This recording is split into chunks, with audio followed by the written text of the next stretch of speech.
Olha, a polícia deu início a uma operação contra uma quadrilha especializada em golpes na internet em Ribeirão Preto.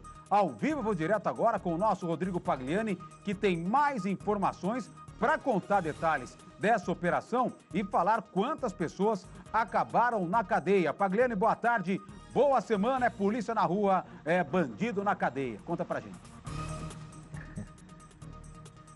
Pois é, Valentim, uma boa tarde para você, boa tarde para todo mundo que está acompanhando a gente no Balanço Geral. A história é a seguinte, né? Depois de um feriadão prolongado, quem descansou achou que estava tudo bem para começar a semana. Mas a história é outra, viu? A polícia já estava na rua desde as primeiras horas da manhã para fazer essa grande operação. Operação denominada Engodo, que visa realmente esse combate a golpes, golpistas, né? Pessoas que acabam se utilizando de grandes empresas de e-commerce, aquelas vendas pela internet, falsificando esses links e enganando as pessoas. Outro tipo de golpe muito comum e que também já é bem antigo, mas que acaba fazendo com que as pessoas caiam, é aquela coisa que o golpista se passa pela família, pedindo dinheiro, enfim, e muitas pessoas acabam caindo. Então essa operação Engodo, ela começou hoje, né, nas primeiras horas da manhã, Serrana, Cravinhos, Altinópolis, né, Brodowski também, foi envolvendo grandes cidades aí, várias cidades da nossa região. Foram 26 pessoas que estão sendo investigadas. Até agora, pelo menos 7 pessoas já estão presas. Mandado de prisão para 15 pessoas que estão envolvidas com essas empresas e 9 buscas e apreensões, né? O que aconteceu? Eles já conseguiram apreender celulares, chips, aprenderam máquinas de contar dinheiro também e mais de 40 mil reais em dinheiro, Valentim, para você ter uma ideia. E como é que a coisa funcionava até para o pessoal de casa poder entender? A gente está no mês de novembro, né? Novembro daquelas coisas das Blacks, o pessoal quer aproveitar bastante essas oportunidades de dinheiro, de custo baixo em certos produtos. Fiquem atentos, porque os golpistas estão usando empresas grandes, nomes de empresas grandes, eles conseguem falsificar de uma maneira tão grande, assim, tão, sabe, só quem realmente conhece vai saber que não é um golpe, porque eles conseguem fazer uma falsificação tão perfeita e quando você vai comprar na internet, o que acontece? Você paga e o dinheiro vai para o golpista e você acaba não recebendo esse produto. Até o Dr. Gustavo, que é da Seccional, fez um vídeo para a gente contando um pouquinho mais sobre essa operação. Põe no ar aí.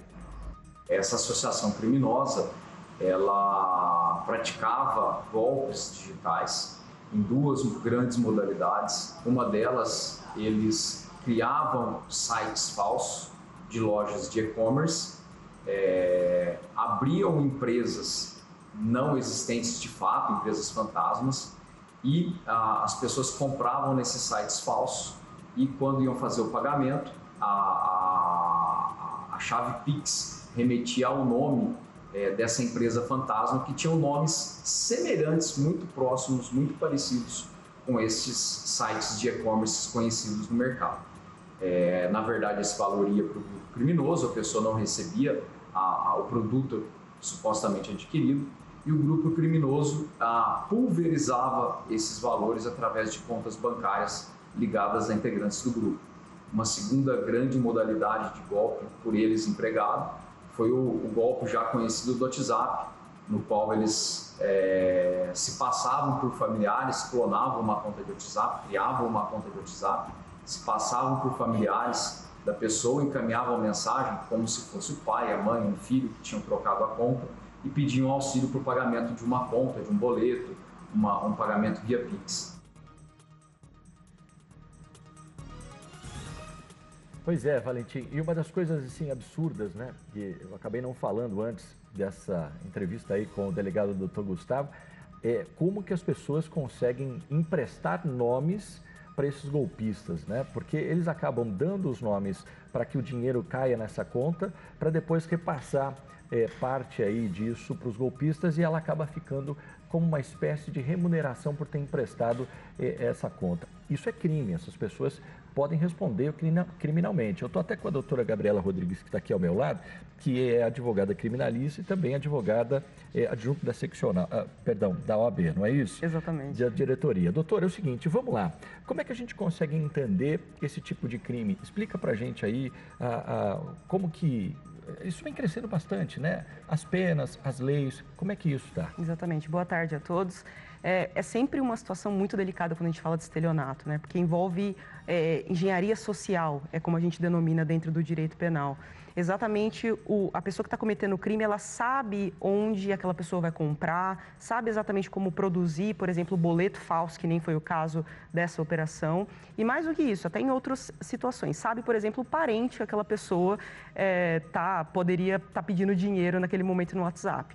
Então, a partir dessa engenharia social, eles conseguem elaborar um crime exatamente para quem está sendo a vítima. E a partir daí a pessoa acaba caindo. Infelizmente, vem aumentando muito esse tipo de crime e todo mundo tem que ficar muito esperto. Você estava aí falando que a lei mudou um pouco para isso, ficou um pouco mais rígida, mas ainda não é o suficiente, né, doutora? Exatamente. A gente teve uma alteração no crime de estelionato, né? Como o crime de estelionato é o mais recorrente, se a gente for parar para pensar, depois da pandemia, que teve um acesso maior às redes sociais, né? Então, houve uma alteração, aumentando de 4 a 8 anos, quando se trata de crimes de estelionato cometidos em ambientes virtuais.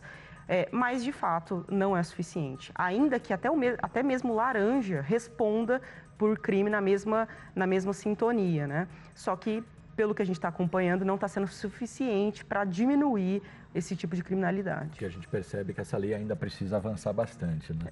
Doutora, em caso de vítimas, por exemplo, o que a pessoa deve fazer, o que ela deve prestar atenção para não cair nesse tipo de golpe e quando cair, qual é o direito dela? Exatamente. Os próprios bancos, eles têm muito interesse, né? Não só as grandes empresas, mas os bancos também, né? Vão se atentar a isso. Eles têm interesse que as vítimas, elas não caiam nesse tipo de golpe. Então, eles colocam normalmente nos sites de banco os verificadores de boleto. É um instrumento também utilizado para que, caso você faça um pagamento com qualquer tipo de banco, vá até o site, verifique se aquele boleto, realmente é emitido por aquele emissor, né? Caso seja vítima, seja no caso de banco, seja no caso de grandes lojas, faça um boletim de ocorrência, procure especificar muito bem como foi a condução desse delito e, se possível, constitua um advogado para que ele consiga tomar medidas em paralelo à polícia, porque, de fato, né, as empresas elas precisam ajudar, colaborar para que essas informações cheguem à polícia, para que a polícia consiga realizar o trabalho. O que a gente percebe, doutora, é que esse tipo de crime, conforme você disse, ele aumentou bastante.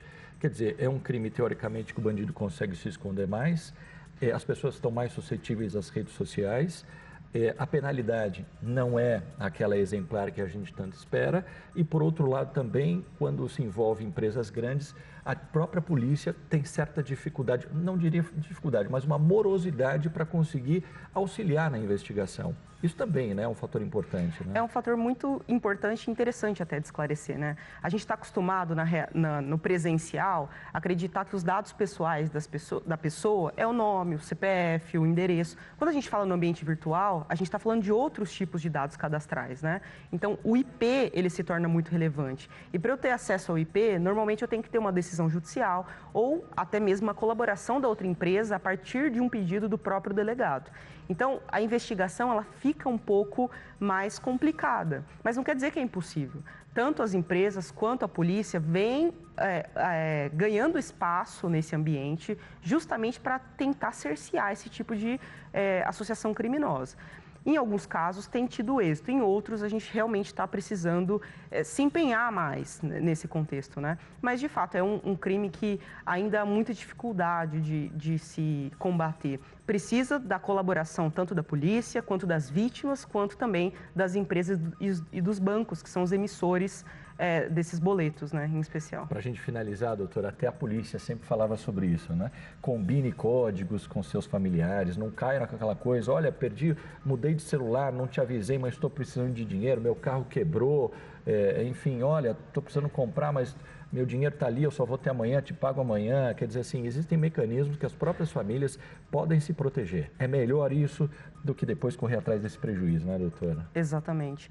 E é importante a gente pensar que a gente são vários golpes. Não vai ter um golpe que ele vai se reproduzir e a gente, a partir desse golpe, vai conseguir sanar esse problema. São diversos golpes. Procure torne rotina você conversar com o seu familiar de fato, se ele te pediu. Tentar achar um outro tipo de comunicação.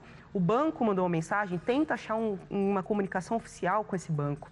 Não faça de prontidão, com muita imediatidade. Eles né? pegam pela impulsividade. Exatamente. Né? Não faça muito no impulso, porque você pode acabar realmente caindo num golpe. E é muito comum hoje em dia, infelizmente. Conversamos com a doutora Gabriela Rodrigues, que é, né, advogada criminalista, exatamente para a gente falar e alertar sobre tudo isso que vem acontecendo. Valentim, o negócio não está fácil não, hein? Polícia na rua, pessoas presas, golpes. Nesse mês ainda de novembro, com muitas promoções, o pessoal tem que ficar atento com essas compras pela internet. Todo mundo querendo ganhar dinheiro fácil aí, né? Aplicando golpes, são os bandidos, mas toda orientação é muito bem-vinda. Muito obrigado, nosso grande Rodrigo Pagliani. Agradeço também a doutora aí pela disponibilidade, falando ao vivo com a gente aqui no Balanço Geral. A qualquer momento, o Pagliani volta ao vivo com mais detalhes desse ou de outros casos. Chamou, falou aqui no Balanço. Obrigado, Pagliani.